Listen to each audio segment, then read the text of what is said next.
interesting world where nature blooms in various styles while life-kind comes in different shapes and sizes. Many would agree that humankind and animal species contrast with each other because of their forms, but one group was considered both in the most harmful way possible: African Americans. Through the hatred they faced from slavery, segregation, and racism, Black people revolutionized a culture that would start off as a survival lifestyle for the body and soul in a way that would now amplify Black excellence. As this culture evolved, white America's attitude towards it also grew in many negative aspects, from wiping key African American people and events from history books to claiming the culture as their own. However, when Black people have put their foot down, suppressing their voices has been the main thing white America has done, whether it is through racism, slurs, or hate crime. But that's just the surface. Let's take a deep dive to answer the question: how are African American voices being silenced as they try to retake the culture that has been stolen from them? Ever since 1526, slavery has existed for 339 years. During those years, Africans have been taken from their homeland and sold to be slaves to Europeans for labor. Life for them was not bursts of sunshine. Instead, it was cruel and inhumane. They were treated terribly, as they would get whipped to the point their skin was raw and would be separated from their families. Since they were separated, slaves would bond with other slaves that also worked for the slave master in the field. Because of this, it was a culture that many African slaves carried out in order to look out for one another during the torture. Another cultural action they did involved braids like cornrows. It would be a way to store food like rice in the roots of the head, and would be a map. It helped slaves, mainly women and children, navigate around outside the mainland, which was their master's land. At such a difficult time in African American lives, they were able to create a culture, which is something I adore. I was able to learn in the textbook about the family bonds that were created during slavery, but I didn't know about the braids, which made me realize how there are many cultures out there that have no coverage in the history books, especially influential people. White America would say, "Why are you complaining when you're mentioned in the books?" Of the entire textbook of every history class, it only shares slavery and the end of it through the Civil War, very well-known people like Martin Luther King Jr., and some culture. But what if I told you there was so much more than even myself didn't know until now?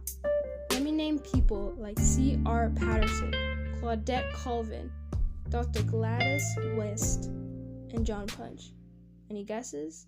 Probably not, because these are only few African Americans who revolutionized history and brought us to where we are now, yet have been silenced.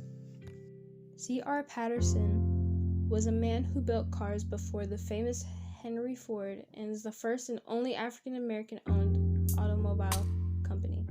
You haven't heard of him because he was born into slavery in 1833 and escaped in order to become free to start the company.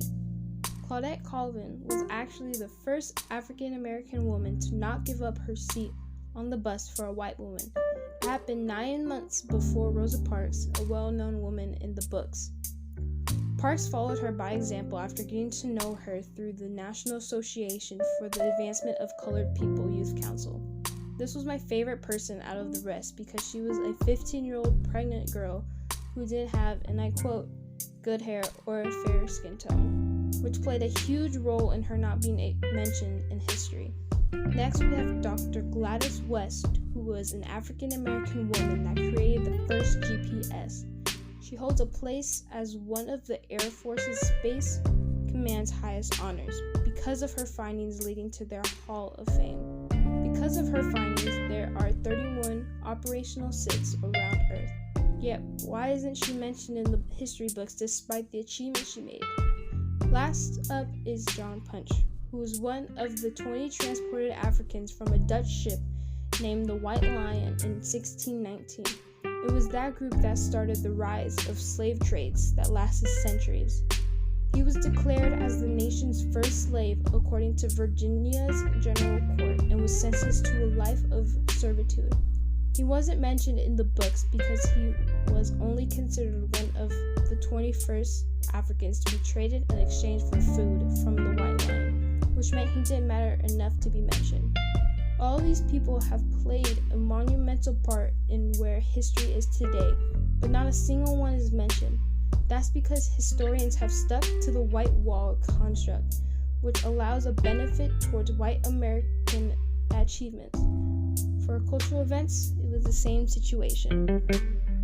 During the Civil War, Abraham Lincoln made an Emancipation Proclamation that made it official that all enslaved Africans, and I quote, shall be thenceforward and forever free. But it wasn't until 2 years later that the 13th Amendment in 1865 would put an end to slavery once and for all. Or so we thought. Despite the amendment and Emancipation Proclamation, there were still African Americans that were enslaved. Until June 19, 1865, 5 months after the establishment of the 13th Amendment, that in the state of Texas, it was declared by Union Army General that all slaves are free. That holiday is named Juneteenth and is an important cultural moment in Black history. However, it is something that has never been mentioned in the books because it was a dedicated holiday to Black people. Even though they had finally been broken from the chains of slavery, they were still being silenced and celebrating the Black excellence and growth that was accomplished.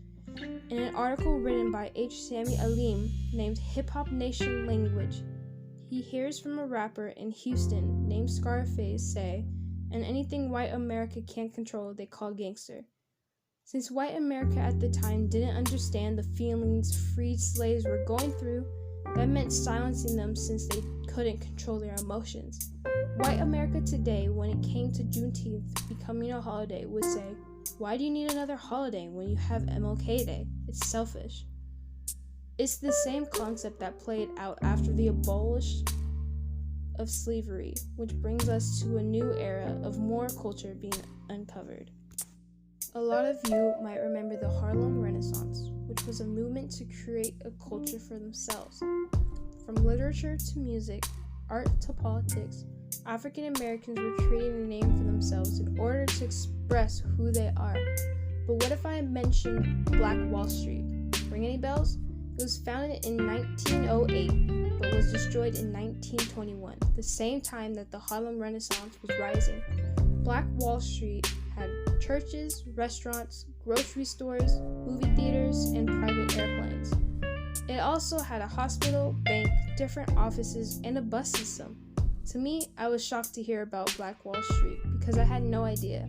Then I began to realize that Black people will always rise up even if they are thrown a roadblock, and in this case, was the destruction of Black Wall Street. And it's not just that event that made them push, but other events during the Civil Rights Movement. The Montgomery bus boycott, Rosa Parks, Brown versus Board of Education, Emmett Till, Freedom Rides, the Birmingham church bombing, and more. The Civil Rights Movement was the most important time in history when it came to Black Americans regaining the power that was taken. With those events, the fight saw on July 1965 the Civil Rights Act being signed by Lyndon Johnson on television. However, that didn't cause the Southern Christian Leadership Conference to lose focus on things that mattered most, especially in Selma, Alabama, where the Selma to Montgomery March took place. Despite the voices that they had and used, whether it was through nonviolence or not, many had died and were injured, including Malcolm X and Martin Luther King Jr. The journey to equality and justice is still occurring as 2020 becomes an eye-opener to many about racism and social injustice. We are at the center of social injustice and racism towards Black people ever since the murder of George Floyd, an innocent, unarmed Black man who had a family that was killed while a police officer had their knee on his neck for about 10 minutes. Black lives can't breathe in a world where white America is suffocating them. Even with the facts of liberty and justice for all, that liberty and justice aren't given to Black people despite it being given to all. Black Americans are also being silenced because white America doesn't allow Black history given in the education system, which creates a blind spot in society, which leads to statements like, "The police were wrong, but this is an overreaction. What about Black on Black crime? But more white people are murdered by police. White privilege doesn't exist," and many more. George Floyd, Christian Cooper, Ahmaud Arbery, Breonna Taylor, Trayvon Martin, Corey Jones, Keith Scott, Eric Garner all died because of police brutality and racism. Now more than ever is a time where white America must become an ally who amplifies their voices, not an enemy who suppresses them for what they believe in their culture. One of the forms of suppression that have happened is something addressed in an article, BLM Movement Grows Stronger, where the editor from Solidarity's magazine organization, Malik Maya, states, "All Lives Matter is a code to attack Black Lives Matter and defend the status quo. It is in line with the worst tradition of America's long racist origins. African Americans who have felt oppression and systematic discrimination are told to wait for change. Tone it down." Ever since the Black Lives Movement and all movements to equality and justice, something is thrown to silence them. Now that protests have been developed and social media platforms have been amplified, what are you going to do? Because now, Black culture is not going to be silent anymore. Instead, they will fight till the end and scream to the top of their lungs that not only that they should matter the same as everyone, but they will shout, "Black Lives Matter."